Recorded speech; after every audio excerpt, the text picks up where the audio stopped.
اب اس میں آپ کو گنواتا ہوں یہ امتحانات کڑے کون کون سے امتحان ہیں جن سے انسان گزرتا ہے، جس کا میں نے کہا ہے کامل مرقع ہے حضرت ابراہیم علیہ السلام کی شخصیت کی زندگی۔ سب سے پہلا انسان کا امتحان جو ہے اس کے عقل کا، شعور کا، اس کے فہم کا، اس کی فطرت کا، اس کی جبلت کا، وہ کیا ہے؟ اس دنیا میں آنکھیں کھولنے کے بعد اللہ تعالی پر ایمان لاتا ہے یا نہیں؟ اللہ کو پہچانتا ہے کہ نہیں؟ میرا خالق کون؟ میرا مالک کون؟ میرا پیدا کرنے والا کون؟ کون میرا محبوب ہے؟ کون میرا مقصود ہے؟ کون میرا مطلوب ہے؟ کون میرا حاکم ہے؟ کون میرا آقا ہے؟ کون ہے قانون دینے والا؟ کون ہے ہدایت دینے والا؟ یہ پہچان لینا عقل و فطرت کا پہلا امتحان ہے جس سے انسان گزرتا ہے۔ اور ظاہر بات یہ امتحان جتنا کسی ماحول میں گمراہی، شرک، کفر کے تہ برتہ اندھیرے ہوں گے اتنا ہی امتحان سخت ہوگا۔ آپ مسلمانوں کے ماحول میں رہ رہے ہیں تو ٹھیک ہے، مسلمان بھی اب دنیا پرست بن گئے ہیں یا جو بھی آپ کہیں، حقیقی مسلمان تو دیکھنے کو نہیں ملتا، پھر بھی بہرحال اسلام تو ہے نا یہاں، کسی نہ کسی دیکھ کو تو چیز کو تو اللہ یاد آ جاتا ہے، کبھی نہ کبھی تو کسی کی بات ہی دل میں اتر جاتی ہے، کوئی اللہ کا بندہ جو ہے خلوص و اخلاص سے کہتا ہے بات اور وہ آپ کے دل میں اتر گئی۔ آپ ایسے معاشرے کا تصور کیجیے جہاں سرے سے ہدایت ہے ہی نہیں، کفر ہی کفر ہے، شرک ہی شرک ہے، باطل ہی باطل ہے، اس میں ایک شخص آنکھ کھولے اور پھر وہاں وہ خالق حقیقی کو پہچان لے، یہ ہے سب سے بڑی کامیابی۔ آپ کو معلوم ہے قرآن مجید میں سورہ انعام میں پورا قصہ بیان ہوا ہے، جس ماحول میں کہ حضرت ابراہیم نے آنکھ کھولی ہے وہ ماحول کون سا ہے؟ ہر طرح کا شرک وہاں پر انتہائی درجے میں موجود تھا، سورج اور چاند اور ستاروں کی پرستش، بتوں کی پرستش، اور سیاسی شرک۔ بادشاہ کہتا تھا میں خدا ہوں، نمرود جو دعویٰ تھا فرعون کا وہی اس کا تھا۔ کہیں سے کوئی توحید، کوئی اللہ کی بات، کوئی نیکی کی بات، کہیں کوئی روشنی، کوئی کرن اس معاشرے میں تھی؟ اس معاشرے میں خالص اللہ نے جو فطرت سلیم عطا کی تھی اور جو عقل سلیم عطا کیا تھا، اس کی روشنی میں سفر کرتے ہوئے ان تمام معبودوں کا انکار کر کے انی وجہت وجہی للذی فطر السماوات والارض حنیفا وانا من المشرکین، میں تمہارے ان معبودوں کو نہیں مانتا، میں ان کی نفی کرتا ہوں، ان سب کا باغی ہوں، یہ سب گمراہی ہے، میں نے اپنا رخ کر لیا ہے ہر طرف سے یکسو ہو کر اس ہستی کی طرف جو آسمان اور زمین کی خالق ہے، سورج کا بنانے والا۔ میں سورج کو نہیں پوچھتا، سورج کے بنانے والے کو پوچھتا ہوں۔ میں چاند کا پجاری نہیں ہوں، چاند کے خالق کا پجاری ہوں۔ یہ ستاروں کا میں پجاری نہیں ہوں، ستاروں کے پیدا کرنے والوں کا، کمالے کا میں پجاری ہوں، کائنات کا نہیں ہوں، کائنات کے خالق کا۔ انی وجہت وجہی للذی فطر السماوات والارض حنیفا وما انا من المشرکین۔ یہ پہلا امتحان ہے۔ دیکھیے اپنے اوپر قیاس نہ کیجیے، آپ جو اللہ نے پیدا کیا مسلمانوں کے گھر میں، آپ کے ایک کان میں پیدا ہوتے ہی اذان کہہ دی گئی، دوسرے میں اقامت کہہ دی گئی، آخر کہیں نہ کہیں تو کوئی اثر اس کا ہوتا ہوگا نا، تبھی تو، ورنہ یہ بے مقصد تو کام نہیں، اگر حضور سے مسنون ہے یہ، کیا پتہ ہمارے تحت الشعور کی کون سی ٹیپ جو ہے وہ اس وقت چل رہی ہو اور اس کے اوپر جو ہے یہ نقش ہو گئے، کچھ نہیں کہہ سکتے۔ لیکن وہاں جو کچھ بھی نہیں تھا، کفر ہی کفر، سیاسی شرک، مذہبی شرک، ستارہ پرستی کا شرک، بت پرستی کا شرک۔ اس میں ایک نوجوان، سلیم الفطرت نوجوان، اس نے ان تمام سے رخ موڑ کر ایک اللہ کی ہستی کی طرف۔ اب آپ سوچئے دوسرا امتحان آتا ہے۔ اب حق پر پہنچ تو گئے، حق پر کھڑے رہنا آسان نہیں ہے۔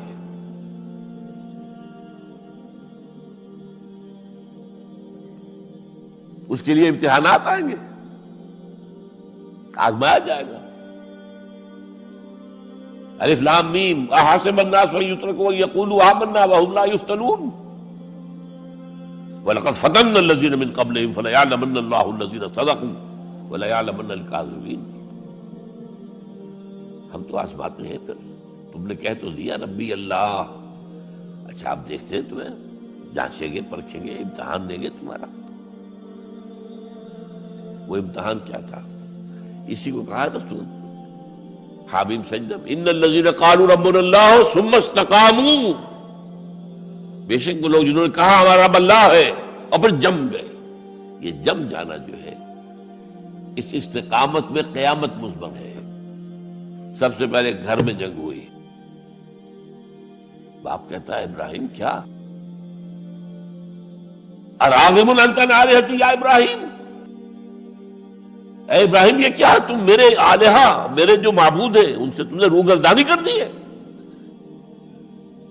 اور ابراہیم سمجھا رہے ہیں یا ابت، ابا جان، انی قد جانی من العلم ما لم یاتک فاتبعنی اہدک صراطا سویا۔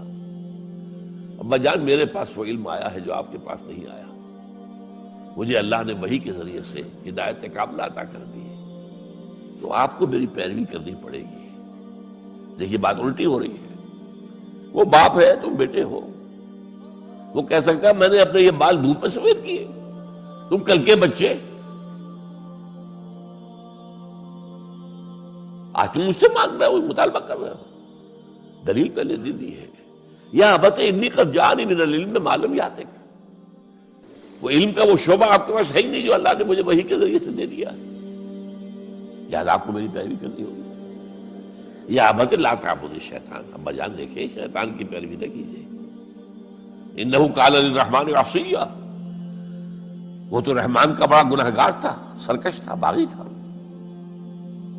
یا ابت انی اخاف ان یمسک عذاب من الرحمن فتکون للشیطان ولیا، ابا جان مجھے بڑا اندیشہ ہے کہ آپ کہیں اللہ کی نگاہ میں شیطان کے ساتھیوں میں شمار نہ ہو جائیں اور پھر آپ پر اللہ کا عذاب نہ آ جائے۔ لیکن جواب کیا دیا باپ نے؟ اراغب انت عن آلہتی یا ابراہیم لئن لم تنتہ لارجمنک واہجرنی ملیا، اے ابراہیم میرے آلہہ، میرے معبودوں سے روگردانی کر رہا ہے، باز نہیں آؤ گے سنسار کر دوں گا، پتھر مار مار کے ہلاک کر دوں گا، اور نکل جاؤ، دفع ہو جاؤ میری نگاہوں کے سامنے سے۔ وہ فطرت سلیمہ کا حامل نوجوان کیا کہتا ہے؟ قال سلام علیک، اچھا ابا جان آپ پر سلامتی ہو، میں قال سلام علیک، میں جاتا ہوں، گھر چھوڑ کے جا رہا ہوں، لیکن میں اپنے رب سے آپ کے لیے دعا کروں گا کہ وہ آپ کو ہدایت دے، وہ مجھ پر بڑا مہربان ہے، مجھے امید ہے کہ وہ میری اس دعا کو رد نہیں کرے۔ اب اس سے آگے بات بڑھی، ابراہیم سوچتے ہیں کہ ان لوگوں کے اوپر تیشہ زوردار مارنا ہوگا، یہ جاگنے کو تیار نہیں ہے۔ میں ان سے کہتا ہوں تو ہاں کہتے ہیں، ہاں ٹھیک تو کہہ رہے ہو تم، لیکن نہیں بھائی یہ ہمارے آباء و اجداد کا دین ہے، اس پہ چلے آ رہے ہیں، کیسے چھوڑ دیں ہم؟ بات تو تمہاری ٹھیک لگتی ہے ابراہیم، تم بات تو صحیح کر رہے ہو، لیکن سورہ عنکبوت میں فرمایا مودۃ بینکم فی الحیاۃ الدنیا، حضرت ابراہیم نے کہا تم اپنے دنیا کی زندگی کی محبتوں کی وجہ سے جکڑے ہوئے ہو، ورنہ تمہیں معلوم ہے میں نے کھول دیا تم پر کہ یہ سب بکواس ہے، یہ تمہارے عقائد جو ہیں بے بنیاد ہے، لیکن دنیاوی محبتیں یہ تعلق جو ہے تمہیں کھڑا کیے ہوئے ہیں۔ جب انہوں نے دیکھا کہ ان پر اسی اقبال کا شعر ہے کہ پھول کی پتی سے کٹ سکتا ہے ہیرے کا جگر، مرد ناداں پر کلام نرم و نازک بے اثر۔ مرد ناداں پر کلام نرم و نازک، اس کے اوپر تو وہ ہتھوڑا چلانا پڑتا ہے، وہ ہتھوڑا چلانے کی سوچی۔ ان کا کوئی تہوار آ رہا تھا جس میں جا کے باہر میدان میں جا کے کوئی پوجا کرنی تھی کسی خاص ستارے کی، اور پورا شہر خالی ہو جانا تھا۔ حضرت ابراہیم نے کہا میری طبیعت تو ٹھیک نہیں، میں تو آپ لوگوں کے ساتھ نہیں جاؤں گا، آپ جائیے۔ سب چلے گئے، پورا شہر خالی ہو گیا۔ اب انہوں نے ہاتھ میں ہتھوڑا لیا، وہ بت خانے میں گھس گئے اور سب بتوں کو توڑ کے چورا چورا کر دیا۔ لیکن طبیعت میں ایک عجیب قسم کا ایک مٹھاس والا مزاح تھا، تو اس ایک سب سے بڑے بت کو چھوڑ دیا اور اس کے کندھے پر وہ تیشہ رکھ دیا۔ اب جو وہ رات کو واپس آئے ہوں گے، آپ سوچئے ذرا، آج بھی ہندوستان کے شہر متھرا میں یا بنارس میں کہیں بتوں کے ساتھ کے کوئی حشر کر دے تو کیا قیامت آئے گی؟ کیا کیا؟ من فعل ھذا بآلہتنا، کون ہے وہ جس نے ہمارے معبودوں کا یہ حشر کیا ہے؟ بہت کچھ کر کے کچھ لوگ، ہاں ہم سنتے تھے ایک نوجوان جو ہے وہ کوئی ان کا ذکر کیا کرتا تھا ان بتوں کا کہ ان میں کچھ نہیں ہے، کچھ نہیں ہے، کچھ باغیانہ خیالات کا اظہار کیا کرتا تھا وہ ابراہیم۔ بلاؤ، حاضر کیا گیا، یا ابراہیم انت فعلت ھذا، کیا اب تم نے کیا؟ مجھ سے کیا پوچھتے، اس بڑے بت سے پوچھو، اس سے پوچھو، بھائی سارے ٹوٹے ہوئے، یہ سالم کھڑا ہے۔ اور نمبر 2 جسے کہتے ہیں پولیس کی اصطلاح میں آلہ واردات، قتل کیا تھا تو کس چیز سے کیا تھا وہ بھی برآمد ہو گیا، وہ چھری بھی مل گئی ہے، اس پر خون کے دھبے بھی ہیں، اور آج تو آپ کو معلوم ہے کہ خون کے قطرے سے بھی پتہ چل جاتا ہے کہ کس کا خون تھا، جینیٹکس کے ذریعے سے۔ تو اس نے کیا ہوگا کہ ابراہیم وقل کے ناخن لو، ان سے پوچھے، یہ بات کرتے کوئی؟ اف لکم، تف ہے تم پر، تم پوچھتے ہو ان کو جو بات تک نہیں کر سکتے، جو اپنا دفاع نہیں کر سکتے، جو اپنے آپ کو بچا نہیں سکتے۔ ایک عام انسان بھی دفاع کرتا ہے اپنا۔ فرجعوا الی انفسہم، اب انہوں نے اپنے اندر دلوں کی طرف دھیان کر کے سوچا کہ واقعی ابراہیم صحیح کہتا ہے، لیکن پھر لوٹے، پھر وہ عصبیت، پھر وہ آباء و اجداد کے ساتھ تعلق، پھر وہ معاشرتی نظام۔ انہوں نے کہا بس اس کو قتل کرو، اس کو ختم کر دو۔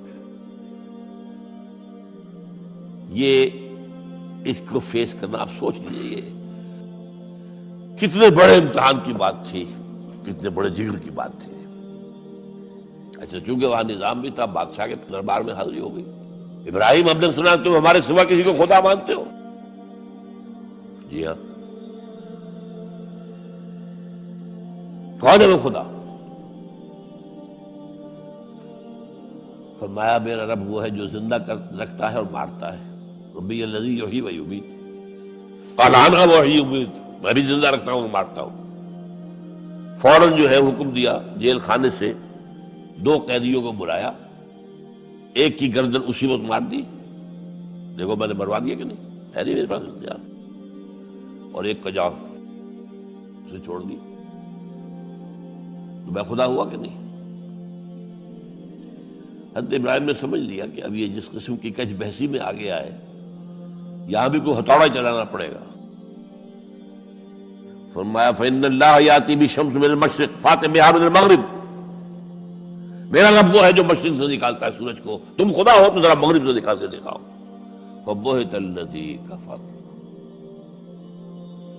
تو وہ جو کافر تھا مبہوت ہو کر اب کیا کہ آئے بائیں شائیں، فبہت الذی کفر۔ لیکن میں یہاں پہ جو زور دے رہا ہوں، آپ اس ہمت، اس قوت ارادی کا اندازہ کیجئے کہ جو ایک بڑے زبردست بادشاہ کے میں سامنے کھڑے ہو کر یہ بات کر رہا ہے، اور ڈٹ کر رہا ہے، آنکھوں میں آنکھیں ڈال کر رہا ہے۔ ان الذین قالوا ربنا اللہ ثم استقاموا تتنزل علیہم الملائکۃ الا تخافوا ولا تحزنوا وابشروا بالجنۃ التي کنتم توعدون. یہ کیفیت. تو پہلا امتحان تو ہے ان مادی غلافوں میں لپٹے ہوئے ہونے کے باوجود حق کو پہچان لینا. اس مادی کائنات میں گم نہ ہو جانا، اس سے ماورا، اس سے بلندتر ہو کر اس ہستی کو پہچاننا جس نے اس کو پیدا کیا. انی وجہت وجہی للذی فطر السماوات والارض حنیفا وما انا من المشرکین. پھر اس پر قائم رہنا اور بڑے سے بڑا رزق لینا. آپ نے گھر سے نکال دیا، ٹھیک ہے چل جا رہا ہوں. قال السلام علیک ساستغفر لک ربی انہ کان بی حفیہ.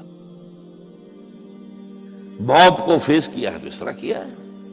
کیسا جواب دیا ہو کیسا. میں نے کہا ایک مذاق کا انداز تھا ان کے عمل میں کہ اس سے پوچھو ایک صحیح سالم کھڑا باقی ٹوٹے ہوئے تو کرنے والا یہ سرکمسٹانشل ایویڈنس کیا ہوتا ہو. آج بھی آپ کے ہاں مقدمات کے اندر ایک سرکمسٹانشل ایویڈنس بھی تو ہوتا ہے نا. حالات قرائن کی کیا گواہی ہے. تو وہ سالم میں باقی سب ٹوٹے ہوئے. دوسرے یہ کہ آلہ جو ہے اس کے پاس سے برآمد ہو رہا ہے، اس کے کندھے پر رکھا ہوا. اور پھر یہ کہ بادشاہ کے دربار میں جا کر جس طرح اس کا انکار کیا ہے اس کی خدائی کا. ان کا ٹھیک ہے اس کو تو اب زندہ آگ میں ڈالو اور یہ گر جا ختم کر دو، بسم کر دو. اچھا اس کے لیے تیاریاں کی گئی ہیں. سورہ صافات میں اس کا ذکر موجود ہے. تو اب حضرت ابراہیم دیکھ رہے ہیں کہ میرے لیے آگ کا الاؤ تیار ہو رہا ہے بہت بڑا. ایک اوپر مچان بنائی گئی ہے جہاں سے کہ ان کو پھینکنا ہے آگ میں. سب ہو رہا ہے. وہ سب یہ کس لیے کر رہے تھے؟ یہ نوجوان پہ ہوش ٹھکانے آ جائیں گے جب آگ دیکھے گا سامنے. ابھی تو کوئی آیا نہیں نا امتحان اس پر. اسی لیے قرآن میں آیا ہے کہ ہم نے ان کو ناکام کر دیا جنہوں نے کہ یہ آزمائش ڈالی تھی. حضرت ابراہیم کود گئے. اقبال کہتا ہے بے خطر کود پڑا آتش نمرود میں عشق، عقل ہے محو تماشائے لبے بام ابھی. دیکھیے یہ دو عقلیں ہیں، یہ سمجھ لیجیے. ایک عقل وہ ہے جو پہچان لے،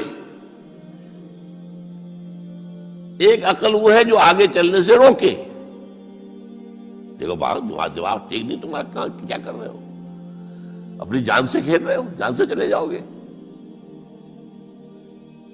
تو عقل جو ہے ایک معنی میں وہ حقیقت کو پہچاننے میں مددگار ہے، اگرچہ منزل تک نہیں پہنچا سکتی.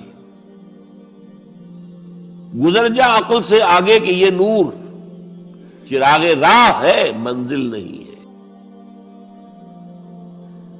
پاس چراغ رکھا ہے تو روشنی تو ہو جائے گی نا، کچھ نہ کچھ دکھا دے گی. بس یہ چراغ راہ ہے، یہ آخری منزل تک عقل نہیں پہچان سکتی. یہ تو فطرت انسانی ہے، قلب ہے، روح انسانی ہے، وہ پہچانتی ہے. اور عقل گو آستان سے دور نہیں، اس کی قسمت میں پر حضور نہیں، حاضری نہیں ہوتی وہاں. اللہ تک پہنچانے والی شے عشق ہے، اللہ کی محبت ہے. آگے چلنے سے تو عقل روکتی. عقل کا لفظ جو ہے وہ اس سے پہلے یقیناً کئی مرتبہ میں نے یہاں پہ بیان کیا ہوگا. عقل کے معنی ہے روکنے والی. یہ جو سعودیز جو ہے وہ اپنے سروں کے اوپر ایک باندھتے ہیں، کوئی سنہرے رنگ کا ہوتا ہے، کچھ ہوتا ہے اس کو رومال کے اوپر. اس کو اقال کہتے ہیں، اقال. یہ ان کی پرانی بدویانہ، جب ان کو کھانے پینے کو بھی نہیں ملتا تھا، بھوکے پیاسے ننگے پاؤں ننگے بدن رہتے تھے، اس وقت ایک رواج ہے. ان کی ساری زندگی جو ہے گھومتی تھی اونٹ کے گرد. اونٹی کا گوشت کھا لینا ہے، اونٹی کا دودھ پی لینا ہے، اونٹ کے اوپر سواری کر لینی ہے، اونٹ کی کھال سے جو ہے وہ خیمے بنا لینے ہیں، اونٹ کے بالوں سے اپنے لیے کوئی کمبل بنا. اونٹ ہی اونٹ تھا. جیسے ہمارے یہاں پنجاب میں جس علاقوں کو کہا جاتا ہے جو جانگلی علاقہ، وہ بھینس ہی بھینس تھی، بھینس کا کلچر تھا وہاں. بھینس کا دودھ پی لیا، بھینس کے مکھن سے کھا لیا، لسی سے نہا لیے، اور یہ ساری چیزیں جو ہے بھینس کا گوشت کھا لیا. بھینس ہی بھینس تھی. اور کیا تھا؟ یہ مج کلچر تھا یہاں کا سارا، یہ جو آپ کے ہاں جانگلی کہلاتے ہیں، یہ تو آباد کار آئے ہیں جلندھر سے، ہوشیارپور سے، گرداسپور سے، وہ آباد کاروں نے آ کے پھر یہاں پر جو ہے وہ ساری چیزیں بتائی ہیں، ورنہ یار کس کو جانتے، گڑ کی نہیں جانتے، گڑ کس بلا کا نام نہیں جانتے، چینی تو بہت دور کی بات ہے، گڑ نہیں جانتے۔ تو ان کا کیا معاملہ تھا؟ اونٹ ہے۔ اب اونٹ کا یہ ہے کہ جب بدو سواری کر کے جا رہا ہے، ایک جگہ پر اترا ہے، اسے پیشاب کرنا ہے، کچھ اور کرنا ہے، اب اس خطرے سے کہ کہیں اونٹ بھاگ نہ جائے، اس کے ایک گھٹنے کو ایک رسی سے باندھ دیتا تھا۔ اب 3 پاؤں رہ گئے، 3 پاؤں سے اچک تو سکتا ہے، وہ بھاگ تو نہیں سکتا، تو اچک کر وہ اگر کہیں آس پاس درخت ہے، کیکر کا درخت ہے، وہ ناشتہ کچھ کر لے، کھا لے، کوئی حرج نہیں ہے، ایک بھاگے نا۔ تو وہ جو رسی جس سے اونٹ باندھتے تھے، اس کا گھٹنا، وہ اب کیا ہوا، اسے جانا ہے سفر پر دوبارہ، وہ جائے گا، وہ رسی وہاں سے کھول کے سر پہ باندھ لے گا، کاٹ کے رسی کو۔ یہ اقال، اب وہ سنہری بھی ہوتے ہیں، کیا کیا خوبصورت ہوتے ہیں، لاکھوں روپے کا ہوتا ہے، لیکن تہذیبی پس منظر اس کا یہ ہے۔ اب ظاہر بات ہے کہ وہ تو لوگ، اس لیے حدیث میں یہ لفظ آیا ہے۔ ایک مرتبہ حضور مسجد نبی میں تشریف فرما تھے، باہر کوئی بدو آئے صحابی باہر سے، اور انہوں نے اپنے اونٹ کا یا اونٹنی کا گھٹنا نہیں باندھا، اسے ویسے ہی چھوڑ کے اندر آ گئے۔ حضور نے فرمایا تم نے اس کا گھٹنا کیوں نہیں باندھا؟ جواب دیا میں نے اللہ پر توکل کیا۔ فرمایا غلط، اعقلھا ثم توکل، پہلے اس کا گھٹنا باندھو پھر توکل کرو۔ وسائل کا استعمال ترک کر دینا توکل نہیں ہے۔ ہاں یہ سمجھو کہ وسائل کے ذریعے سے نہیں ہوگا، جو بھی کچھ ہوگا اللہ کی کیے سے ہوگا، لیکن وسائل کا استعمال تو کرنا ہے، وہ توکل اسلام میں نہیں، جو رہبانیت کا توکل ہے۔ بہرحال تو یہ اب جو ہے عقل جو ہے، اب اس وقت جو کہ بے خطر کود پڑا آتش نمرود میں عشق، عقل ہے محو تماشائے لبے بام ابھی عقل تو وہیں پر کھڑی ہوئی سوچ رہی ہے کودنا چاہیے کہ نہیں کودنا چاہیے، اور ابراہیم کود بھی چکا۔ لوگ حیران رہے، لیکن اللہ نے اس آگ کو گل و گلزار بنا دیا۔ قلنا یا نار کونی بردن وسلام علی ابراہیم۔ اب آیا چوتھا امتحان کہہ لیجیے اس کو، یہ رسولوں کے باب میں اللہ کا قاعدہ ہے، اس قوم کی طرف کسی رسول کو بھیجیں، اگر وہ قتل کرنے پر آمادہ ہو جائے رسول کو، تو پھر وہاں سے ہجرت کی اجازت ہوتی ہے۔ جیسے حضور جب دارالندوہ میں فیصلہ ہو گیا کہ اب قتل کر دو محمد کو صلی اللہ علیہ وسلم، اس سے پہلے یہ اندیشہ تھا جب تک کہ ابو طالب زندہ تھے کہ چچا سپورٹ پر ہے ابو طالب، اب بنو ہاشم کا وہ سردار ہے، تو یہ ہماری جو ہے ان فائٹنگ ہو جائے گی، ٹرائبل، انٹر ٹرائبل یا انٹرا ٹرائبل کہنا چاہیے، کہ قریش کے اندر ہی آپس میں جب ہم لڑ پڑیں گے تو ہماری جو دھاک بیٹھی ہوئی ہے پورے عرب میں وہ تو ختم ہو جائے گی۔ A house divided amongst itself can understand۔ یہ وہ چیز تھی جو ابھی تک ان کے ہاتھ روکے ہوئے تھی۔ اب ابو طالب مر گئے، اب جو سردار ہے بنو ہاشم کا وہ ابو لہب ہے، وہ حضور کا سب سے بڑا دشمن ہے، لہذا فیصلہ ہو گیا۔ تب آپ گئے ہیں طائف، اور وہاں سے بھی ناکام آئے ہیں۔ اس کے بعد یہ ہے کہ باقی سب صحابہ کو آپ نے اجازت دی کہ چلے جاؤ مدینے، لیکن ابھی آپ منتظر رہے جب تک کہ ایکسپریس پرمیشن نہ آئے، رسول اپنی جگہ چھوڑ نہیں سکتا۔ بہرحال یہ ایک علیحدہ معاملہ ہے کہ اس میں تھوڑی سی خطا ہو گئی تھی حضرت یونس علیہ السلام کے ساتھ، کہ وہ اپنی قوم کے اس رویے سے دل برداشتہ ہو کر غصے کے اندر بھرے ہوئے، یہ ماننے والے نہیں، ناہنجار لوگ چھوڑ کر چلے گئے، اگرچہ اللہ کی اجازت ابھی نہیں آئی تھی۔ یہی وجہ ہے اللہ نے انہیں سزا دی، مچھلی کے پیٹ میں رہے، وہاں وہ استغفار کرتے رہے، لا الہ الا انت سبحانک انی کنت من الظالمین۔ پھر اس ہیل مچھلی نے اگل دیا ان کو، اور ساحل کے اوپر رہے، اس کا پورا ذکر ہے قرآن مجید میں۔ بہرحال تو یہ اب معاملہ آ گیا وطن کو چھوڑنے کا، لہذا ہجرت کی۔ اب ان قال انی ذاہب الی ربی سیہدین، ٹھیک ہے تم لوگوں کا حال یہ ہے، میں نے تمہیں ہر طرح سمجھایا، نرم بھی سمجھایا، گرم بھی سمجھایا، تمہارے اوپر ہتھوڑے بھی برسائے اور پھول بھی برسائے، تم کسی طرح ماننے والے نہیں ہو، اب تم میری جان کے دشمن بن گئے ہو، تو ٹھیک ہے پھر میں جاتا ہوں، انی ذاہب اللہ ربی سیہدین رب ہب لی من الصالحین. ایک دعا اور نکل آئی اس وقت سے، اے اللہ مجھے صالح اولاد عطا فرما. 80 برس سے تجاوز ہو چکی تھی عمر، اولاد نہیں تھی. آپ کے اپنے خاندان سے تھی جو اہلیہ تھی سارہ رضی اللہ تعالی عنہ، بانجھ نہیں ہے، اولاد نہیں ہوئی، اللہ کی مرضی. بہرحال حضرت ابراہیم کے ساتھ ہجرت کرنے والوں میں حضرت سارہ بھی تھی آپ کی اہلیہ، حضرت لوط بھی تھے آپ کے بھتیجے، اور حضرت لوط کی اہلیہ بھی تھی. یہ اہلیہ جو ہے لوط کی، یہ مومنہ تھی، یہ ساتھ انہوں نے ہجرت کی. بعد میں جب انہیں اللہ تعالیٰ کے حکم سے حضرت ابراہیم نے بھیج دیا سدوم اور عمورہ کی بستیوں کی طرف، تو وہاں شاید معلوم ہوتا کوئی اور شادی کی ہے، وہ کافرہ رہی، اور اس نے جو ہے حضرت لوط کے ساتھ جو ہے خیانت کا معاملہ کیا. وہ ایک علیحدہ معاملہ ہے. بہرحال اس وقت جو دعا کی رب ہب لی من الصالحین، اس کے جواب میں اللہ نے فوراً ہم نے اسے ایک غلام فبشرناہ بغلام حلیم، ہم نے انہیں بشارت دے دی ایک بہت ہی بردبار حلیم الطبع متحمل مزاج بیٹے کی. یہ اسماعیل کی تعریف ہے. نوٹ کر لیجیے گا، دوسرے بیٹے ہوئے حضرت سارہ کے بعد میں، ان کو کہا گیا ہے غلام علیم عالم. حضرت اسماعیل کے لیے کہا گیا ہے غلام حلیم، بہت بڑے حلیم، متحمل مزاج، بہت بادشاہ. اس کا بھی تھوڑی سی داستان بیان کر دوں. حضرت سارہ کہاں کے یہاں اولاد نہیں تھی.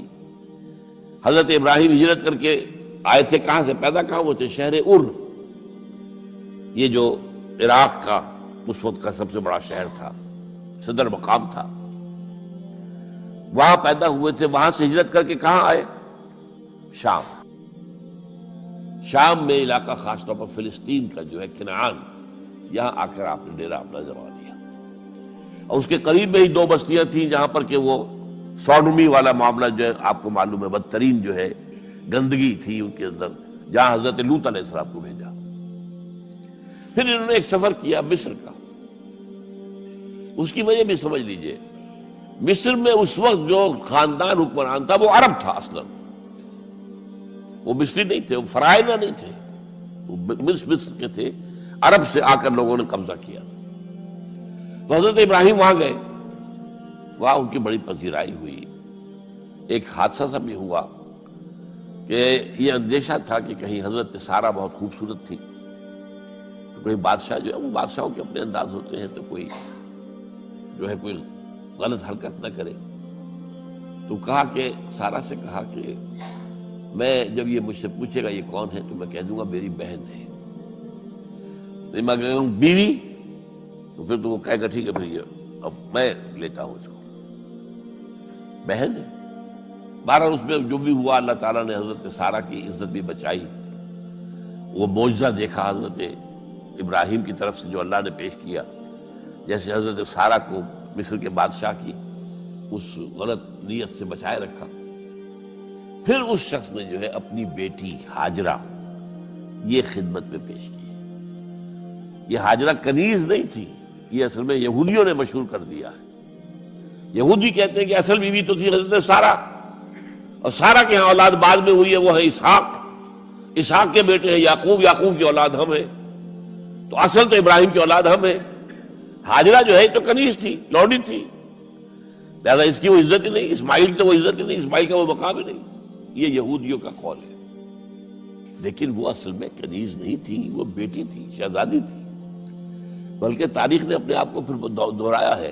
کئی ہزار سال بعد حضور نے صلح حدیبیہ کے بعد جب خطوط لکھے ہیں دعوتی بادشاہوں کے نام، شہنشاہ ایران، شہنشاہ روم، مقوقس مصر، نجاشی حبشہ، خطوط لکھے، تو مقوقس جو ایک طرح کا بادشاہ تھا، پیٹریارک تھا، جو الیگزینڈریا کا، اس نے اکرام کیا حضور کے جو سفیر تھا، ان کا بڑی عزت کی، احترام کیا. اور پھر حضور کی خدمت میں 2 جو ہے خواتین کو بھی بھیجا اب اس زمانے میں یہی رواج دنیا کے اندر چلتے تھے. اور یہ گھوڑا بھیجا دلدل، وہ جو حضور صلی اللہ علیہ وسلم کا بہترین گھوڑا تھا. تو انہی میں سے ایک کنیز جو ہے ان سے حضور نے نکاح کیا، ماریہ قبطیہ. اور ماریہ قبطیہ سے اللہ نے اولاد دی حضور کو عمر کے آخری درجے میں. حضرت ابراہیم نام رکھا ان کا. نوٹ کیجیے، سائیکل مکمل ہو رہا ہے. ابراہیم گئے تھے مصر، وہاں سے ہاجرہ آئی اور اس سے اسماعیل ہوئے، اسماعیل سے یہ ساری نسل چلی، محمد پیدا ہوئے. محمد کے نکاح میں پھر مصر سے آئی ہوئی ایک خاتون آئی ہے ماریہ قبطیہ، ان سے جو پیدا ہوئے ان کا نام ابراہیم رکھا. تو یہ گویا کہ یہ ایک عجیب سائیکل ہے.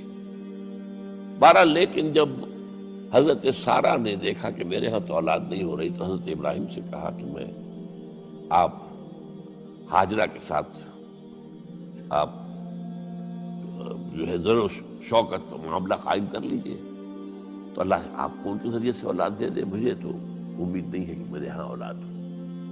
تو اس پر حضرت ابراہیم نے ان کے ساتھ وہ رشتہ قائم کیا اور اللہ نے اسماعیل جیسا بیٹا دے دیا. اب اللہ تعالیٰ نے حکم دیا ہاجرہ اور اپنے اس بیٹے کو لے جاؤ اور جاؤ وہاں بواد غیر ذی زرع، جاؤ وہاں حجاز کی اس وادی کے اندر، وادی غیر ذی زرع، وہاں ان کو چھوڑ دو. اب یہ امتحان دیکھیے، توکل کا امتحان.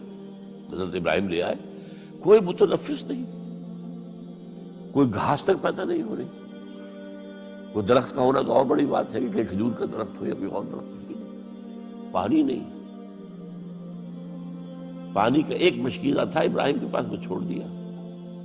کچھ کھجوریں تھی وہ دے دی اور چلے. حاجرہ پوچھتی ہمیں کس کے پاس سارے چھوڑ کے جا رہے ہیں؟ کہنے لگے اللہ کے. یہ ہے توکل، اللہ کا حکم ہے.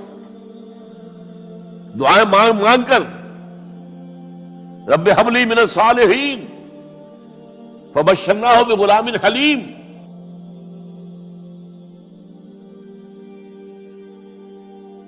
اب وہ بچہ آتے رہتے تھے، چکر لگاتے تھے. فلما بلغ معه السعی، جب وہ بچہ اسماعیل ان کے ساتھ بھاگنے دوڑنے کے قابل ہو گیا، کاموں میں ہاتھ بٹا رہا ہے، 13 برس کی عمر ہو گئی ہے، نوجوان. اب اندازہ کیجئے 100 برس کی عمر، بوڑھا آدمی، اولاد اب تک ہوئی نہیں تھی. ایک اولاد مانگ مانگ کر دعا سے اللہ سے لی ہے. اب آخری امتحان آتا ہے، اس سے آگے کوئی امتحان نہیں. اس بوڑھے شخص کی نخل تمنا ہری ہو رہی تھی اپنے بیٹے کو دیکھ کر. فلما بلغ معه السعی قال یا بنی انی اری فی المنام انی اذبحک فانظر ماذا تری. کہتے ہیں حضرت ابراہیم بیٹے، میں مسلسل دیکھ رہا ہوں خواب میں کہ میں تمہیں ذبح کر رہا ہوں. تو دیکھو، غور کرو، تمہاری رائے کیا ہے؟ نبی کا خواب بھی وہی ہوتا ہے، اس میں کوئی شیطنت جو ہے، کوئی شیاطین جن و انس کی کوئی مداخلت نہیں ہو سکتی. پھر یہ کہ پے بپے 3 دن، یا بنی انی اری فی المنام انی اذبحک فانظر ماذا تری. اب جواب سنیے، وہ حلیم. یا ابت افعل ما تؤمر ستجدنی انشاءاللہ من الصابرین. ابا جان کر گزریے جو آپ کو حکم ہو رہا ہے. تومر ابرتا نہیں، تومر حکم ہو رہا ہے. جب 3 دفعہ آپ کو یہ حکم ہو گیا اللہ کی طرف سے تو پھر دیر کاہے پہ؟ یا ابت افعل ما تؤمر ستجدنی انشاءاللہ من الصابرین. آپ مجھے انشاءاللہ صابر پائیں گے. یہ وہ صابر اور حلیم ہونے کی شان ہے، جان دینے کے لیے تیار. اب یہاں بھی دیکھیے کہ یہودیوں نے اتنی تحریفیں کی ہیں. وہ ذبیح اللہ حضرت اسحاق کو کہتے ہیں. یہ بعد میں حضرت اسحاق پیدا ہوئے، 13 سال بعد، 100 برس کی عمر تھی حضرت ابراہیم کی تب ہوئی. اب وہ کہتے ہیں کہ ذبیح اللہ جو ہے وہ اسحاق ہے. یہ اسماعیل تھے۔ مروا پہاڑی جو مروا اور یہ موریا، وہاں پر بھی انہوں نے ایک پہاڑی کا نام رکھ دیا مروا۔ وہ کہتے ہیں یہاں پر اسحاق کو ابراہیم نے ذبح کرنے کی کوشش کی، سب بکواس۔ ایک بڑی عمدہ کتاب مولانا فراہی رحمۃ اللہ علیہ کی تھی، عربی، پھر اس کا ترجمہ ہوا، الرأی الصحیح فی من هو الذبیح۔ عربی میں کتاب تھی کہ ذبیح کون تھا، اسماعیل یا اسحاق، اس کے بارے میں صحیح رائے کیا ہے، یہ اس کتاب کا موضوع ہے۔ تو انہوں نے تورات کے حوالے سے ثابت کیا ہے۔ اصل میں ہوتا کیا ہے، چور لاکھ چیزیں چھپا بھی جائے اپنی تو کہیں نہ کہیں کلو چھوڑ جاتا ہے۔ آخر تفتیش ہوتی ہے، پولیس والے بھی جانتے ہیں کہیں نہ کہیں سے کوئی نہ کوئی کلو جو ہے، اب ساری چیزوں کو سمیٹنا مشکل ہوتا ہے اس کے لیے، تو اس کے اندر وہاں کلو موجود ہے، اسحاق اس کے اندر تورات کے اندر جس سے ثابت ہوتا ہے، انہوں نے ثابت کیا۔ الرأی الصحیح فی من هو الذبیح، اس کا میں نے ترجمہ شائع کیا تھا جب میں نے ابتدا کی ہے لاہور میں آ کر اپنے کام کی 1965 میں، تو دارالاشاعت اسلامیہ میں نے قائم کیا تھا اپنا ایک دارالاشاعت پبلشنگ ہاؤس، اس سے وہ کتاب شائع کی تھی۔ اب بھی وہ چھپتی ہے، اب وہ اور پبلشر ہیں ان کے، وہ چھاپ رہے ہیں۔ بہرحال تو حضرت اسماعیل جو ہے وہ ذبیح اللہ ہے، اللہ نے جب لٹا دیا، فلما اسلما وتلہ للجبین۔ اب یہاں پر ذرا نوٹ کیجئے، اسلما، جب دونوں نے اسلام کا مظاہرہ کیا، وہ جو میں نے کہا تسلیم، سر تسلیم خم ہے جو مزاج یار میں آئے۔ بوڑھا باپ چھری لے کر تیار ہو گیا ہے، اور جوان بیٹا گردن ڈال کر بس صرف ایک احتیاط کی ہے کہ پیشانی کے بل لٹایا ہے تاکہ چہرہ سامنے نہ رہے۔ سیدھی بات، چھری چلاتے ہوئے چہرہ اوندا بولتا اللہ للجبین، پیشانی کے بل انہوں نے لٹا دیا اور پھر چھری چلائی۔ لیکن اللہ نے پکار کر کہا، یا ابراہیم قد صدقت الرؤیا انا کذالک نجزی المحسنین۔ اے ابراہیم بس تم نے اپنا خواب پورا کر دیا۔ میں نے آج سے بہت پہلے مضمون لکھا تھا اس پر، تو میں نے کہا تھا جس کا امتحان لیا جا رہا تھا وہ فیل نہیں ہوا، ممتحن کو بس کرنی پڑی ہے، اللہ کو بس بس بس۔ ان ھذا لھو البلاء المبین۔ اے ابراہیم واقعتاً یہ بہت بڑی آزمائش تھی، اس میں تم پورے اتر گئے ہو۔ یہ میں نے آپ کے سامنے زندگی کا جو پورا ایک نقشہ ہے ابراہیم کا، ہر قدم پر امتحان، ہر قدم پر امتحان، ایک سے ایک کڑا امتحان، ایک سے ایک بڑا امتحان، اور آخری امتحان یہ تھا، ان ھذا لھو البلاء المبین۔ جب ممتحن یہ کہتے بھائی بات تم بہت مشکل، پرچہ واقعی میں نے بہت مشکل سیٹ کیا تھا، کمال ہے تم نے بہت عمدہ حل کیا، تو اس سے بڑی شاباش کیا ہوگی۔ لیکن اس کے ساتھ یہ ہے کہ اب اگلا موضوع آ رہا ہے میرا، جہاں تک تو معاملہ آ گیا، یہ قربانی جو ہے اس کو پھر ہمیشہ کے لیے اب سنت ابراہیم کے طور پر جا باقی رکھا گیا۔ عین اس وقت جنت سے ایک میڑا ان کی جگہ آ گیا، حضرت اسماعیل کو کوئی قدم نہیں پہنچی، کچھ بھی نہیں، میڑا ذبح ہو گیا۔ اور وہ قربانی ہے جو آج پوری دنیا میں اس وقت سے لے کر ترکنا علیہ فی الآخرین، ہم نے اس کی یہ یاد ہے، یہ قربانیاں جو آپ دیں گے یہ کیا ہے؟ حضور سے پوچھا گیا ما ھذی الاضاحی یا رسول اللہ، اے اللہ کے رسول یہ اضاحی کیا ہے، یہ کیا ہے، یہ جو ہم قربانیاں دیتے ہیں کیا ہے؟ قال سنت ابیکم ابراہیم، یہ تمہارے باپ ابراہیم کی سنت ہے۔ اس کو زندہ رکھا ہے اللہ نے، ان کی اس امتحان کی کامیابی کو، اس کا جشن منایا جا رہا ہے ہر سال، لاکھوں کا کروڑوں جانور جو ہے اللہ کے نام پر ذبح ہو رہے ہیں۔ یہ وہ اسماعیل کی قربانی کا جو ہے یہ جشن ہے جو منایا جا رہا ہے۔ بڑے بڑے عالم فاضل ہویا،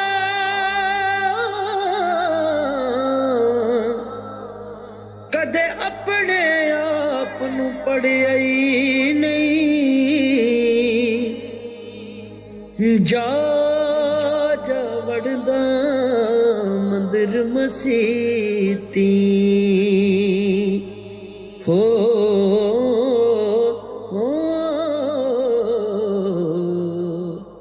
ਕਦੇ ਮਨ ਆਪਣੇ